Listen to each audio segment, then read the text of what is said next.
Hello दोस्तों, मैं doctor Rashmit पाठी आपका अपने चैनल लॉ फाइटर्स एकेडमी में स्वागत करती हूँ। दोस्तों, आज के सेशन में मैं आपको एक विवाह के बारे में बताऊंगी जो शायद आप लोगों ने सुन रखा होगा। इसको कहते हैं सपिंड विवाह। बहुत लोग इसको सपिंडा विवाह भी बोलते हैं। तो आज के सेशन में हम लोग यही जानेंगे कि सपिंड या सपिंडा विवाह क्या होता है और इसे हाई कोर्ट ने अभी हाल ही में जो है रद्द किया है। इस विवाह को मतलब मान्य नहीं है ऐसा बोला है।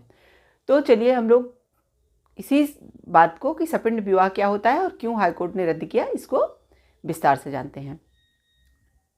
तो जैसा कि जो सपिंड विवाह होता है पहले हम लोग उसके बारे में जान लेते हैं। तो सपिंड विवाह का मतलब हमारे ये बहुत पुराने समय से चला आ रहा है। जैसे हमारे पूर्वज लोग भी कहते थे कि अब सेम गोत्र में शादियां नहीं करनी चाहिए। उसी टाइप का है ये सपिंड विवाह। उसी को सपिंड नाम दे दिया गया है हिंदू मैरिज एक्ट में। बाकी है वही चीज़ जो हमारे पहले पूर्वज बताया करते थे कि अब सेम गोत्रों में शादियां नहीं करनी चाहिए। तो इसी तरह जो हिंदू मैरिज एक्ट है वो भी उसका जो सेक्शन 5 का सब क्लास 5 है वो यही कहता है कि सपिंड विवाह नहीं करना चाहिए। और जो कोई सपिंड विवाह करता है तो वह विवाह हिंदू मैरिज एक्ट के अनुसार वैलिड नहीं होता। हाँ, वहाँ पे वैलिड माना जाएगा जहाँ पे अगर उन्हें रीति रिवाजों द्वारा मान्यता दी गई है। तो अगर रीति रिवाजों द्वारा जिन भी जगहों पे इस विवाह को मान्यता प्राप्त है वो तो वहाँ पे तो यह विवाह मान्य होगा यानी वैलिड होगा। बाकी सपिंड विवाह करना हमारे भारत देश में जो है वैलिड नहीं माना जाता। यह इस शादी को अभी हाल में ही हाई कोर्ट ने भी इसको कहा कि ये इस तरह की शादी वैलिड नहीं है। ये हिंदू मैरिज एक्ट का सेक्शन 5 के सब क्लास 5 का पालन नहीं करती है। अब देखिए, जो सपिंड विवाह होता है एक तरह से हम जनरल भाषा में इसको कहते हैं कि सेम गोत्र में शादी करना। तो सेम गोत्र में शादी करना हमारे पहले के पूर्वज भी बताते चले आ रहे हैं कि ऐसा नहीं करना चाहिए। अब देखिए, सपिंड में जो शादियाँ रोकी गई हैं करने के लिए उसके पीछे कुछ रीज़न भी था जो हमारे पूर्वजों ने हमको बताया पहले कि में हम लोग ये सुनते चले आ रहे हैं। तो उसके पीछे साइंटिफिक रीज़न भी है। लोग बोलते हैं कि बहुत सारी ऐसी बीमारियां होती हैं, बहुत चीज़ें होती हैं जो सेम गोत्र की वजह से पीढ़ी दर पीढ़ी जो है वो हर व्यक्ति के शरीर में आती रहती हैं। तो अगर हम सेम गोत्र से शादी करेंगे तो हो सकता है ऐसी बीमारी कोई हो जो कि मतलब वो हमें प्रभावित करे। तो ऐसे बहुत सारे कुछ रीजंस थे जिनकी वजह से शायद हमारे पूर्वजों ने इसके पीछे ऐसी शादियां न करने के लिए मना किया गया था। और यही सब रीजनों के कारण ही शायद ये हिंदू मैरिज एक्ट जब बनाया गया तो उसमें भी सपिंड नातेदारी को माना नहीं गया। यानी और इसका मतलब ये होता है कि जैसे हमारे ये सपिंड का मतलब यहाँ पे ये हुआ कि सेम गोत्र में जैसे हमारे कोई सगे रिलेटिव तो नहीं बहुत होते लेकिन दूर के हमारे वो रिश्तेदार ही होते हैं, रिलेटिव होते हैं। कोई चाचा होता है, मतलब मौसी हुई, मौसी के बच्चे हुए, जो मौसी के बच्चे हैं दूर के, या चाचा के बच्चे मतलब चचेरे भाई वगैरह, इस तरह का रिश्ता होता है लेकिन वो दूर का होता है। अब देखिए, जो हमारा हिंदू मैरिज एक्ट है वो ये कहता है कि जो सपिंड विवाह होता है उसमें पिता की तरफ से 5 पीढ़ियों तक आप इस विवाह को नहीं कर सकते हैं। और जो माता होती है उनकी 3 पीढ़ियों को लिया जाता है। माता की तरफ से 3 पीढ़ियों में सपिंड विवाह मान्य नहीं है और पिता की तरफ से 5, ऐसा हिंदू मैरिज एक्ट में बताया गया। वहाँ पे कुछ सिद्धांत हैं अलग अलग लोगों के। तो उसमें से एक सिद्धांत ये भी है कि 5 नातेदारी तक जो पिता होते हैं उनकी 5 पीढ़ियों तक, 5 डिग्रियों तक इसको नहीं करना चाहिए। और माता की तरफ से 3 पीढ़ियों तक की, 3 डिग्रियों तक की बात की गई है। तो ये है सपिंड नातेदारी। तो जैसा कि ये पहले समय से ही चलन में आ रहा है तो अब हम लोग ये जानते हैं कि क्यों इसको दिल्ली हाई कोर्ट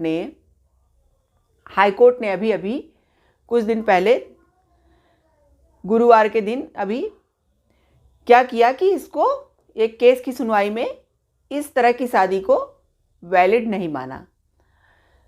उसमें क्या था कि एक महिला थी जो उन्होंने जो शादी किया था वो सपिंड नातेदारी ही थी उनकी, जिसमें शादी हुई थी। और दोनों पक्षों को ये बात मालूम भी थी कि हमारी सपिंड नातेदारी में शादी हुई है। और उनका ये कहना था, उनके पति ने क्या किया था कि कुछ समय बाद उस शादी को कोर्ट में गए थे और कोर्ट में इस शादी को कहा कि हमारी शादी चूँकि सपिंड नातेदारी में है इसलिए इसको वैलिड ना माना जाए।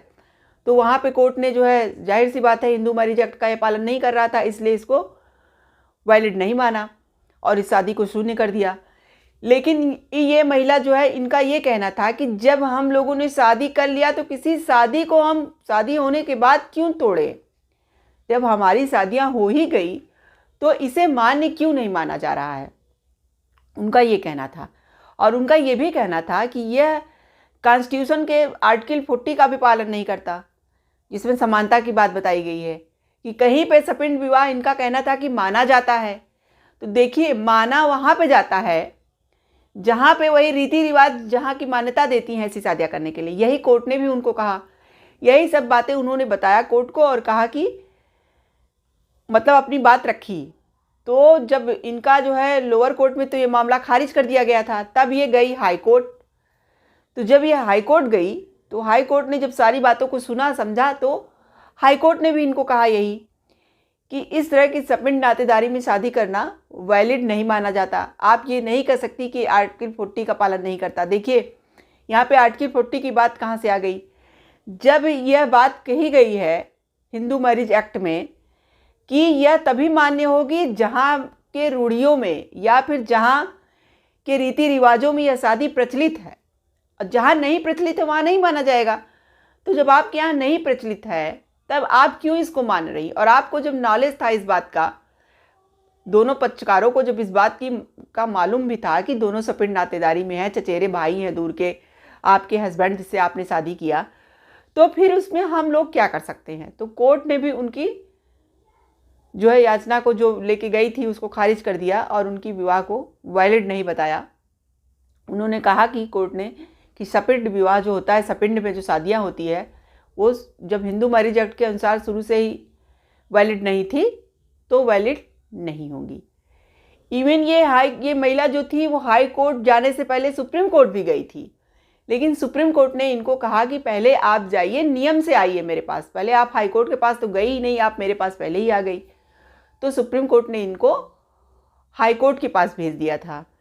तो फिर हाई कोर्ट ने इनके सपिंड विवाह को जो इन्होंने किया था, इसको जो है इनकी बातों को मतलब कहा कि आपने जो भी बातें रखी या जो भी सबूत वगैरह पेश किए कि ये चीज़ें होनी चाहिए, उसके अनुसार आपका मतलब ये नहीं लगता कि आप जो भी पक्ष रख रही हैं अपना वो सही है, आपके तर्क सही हैं, इसीलिए उन्होंने इनकी शादी को वैलिड नहीं बताया और कहा कि जो भी लोअर कोर्ट ने जो भी फैसला आपके हस्बैंड के पक्ष में दिया है वो बिल्कुल सही दिया है। तो देखिए, सपिंड नातेदारी जो हमारे पूर्वज हमें जो भी बातों का हमारे पूर्वज हम लोगों को मना करते हैं, ये सपिंड नातेदारी की बात नहीं, यानी सेम गोत्र में सिर्फ शादी की बात नहीं है।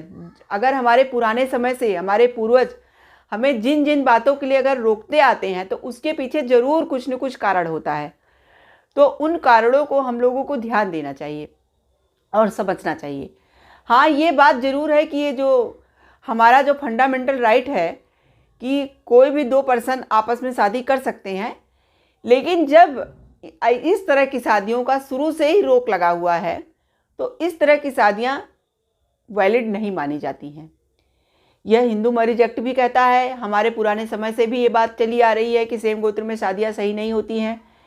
इसके जो है कुछ वैज्ञानिक कारण भी हैं तो कुछ और भी कारण हैं, तो जिसका हम लोगों को भी अनदेखा नहीं करना चाहिए।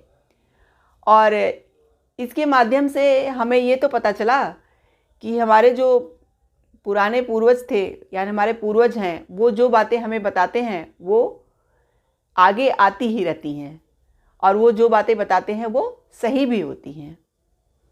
तो आशा करते हैं कि आज का सेशन आपको पसंद आया होगा।